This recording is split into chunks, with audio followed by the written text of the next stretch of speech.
ಬೆಂಗಳೂರು ದಕ್ಷಿಣದಲ್ಲಿ ರಸ್ತೆ ಮಧ್ಯೆ ಸಿಕ್ಕ ವಾಹನ ಸವಾರರ ಮೇಲೆ ಹಲ್ಲೆಗೆ ಯತ್ನ. ಡ್ರಗ್ಸ್ ಸೇವಿಸಿ ಹುಚ್ಚಾಟ ಮೆರೆದಿದ್ದವನಿಗೆ ಸಾರ್ವಜನಿಕರಿಂದ ಥಳಿತ.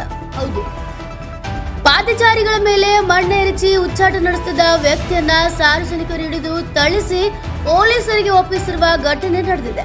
ಬೆಂಗಳೂರು ದಕ್ಷಿಣ ವಿಧಾನಸಭಾ ಕ್ಷೇತ್ರ ವ್ಯಾಪ್ತಿಯ ಎಲೆಕ್ಟ್ರಾನಿಕ್ ಸಿಟಿಯ ಬೆಟ್ಟದಾಸನಪುರದ ಸರ್ಕಲ್ ನಲ್ಲಿ ಸೋಮವಾರ ರಾತ್ರಿ ಡ್ರಗ್ಸ್ ಸೇವಿಸಿ ರಸ್ತೆಯಲ್ಲಿ ರಂಪಾಟ ನಡೆಸುತ್ತಿದ್ದ ನೇಪಾಳ ಮೂಲದ ಆಶೀಶ್ ರಸೋಯಿ ಎಂಬಾತನನ್ನ ಸಾರ್ವಜನಿಕರು ಹಿಡಿದು ಪೊಲೀಸರಿಗೆ ಒಪ್ಪಿಸಿದ್ದಾರೆ.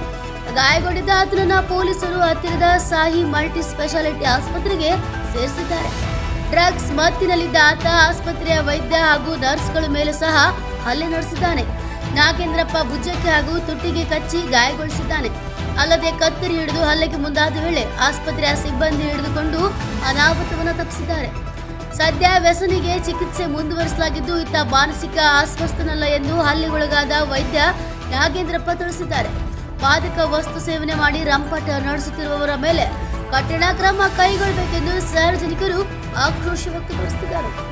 Vedamurthy, NK24 news bureau, Bengaluru.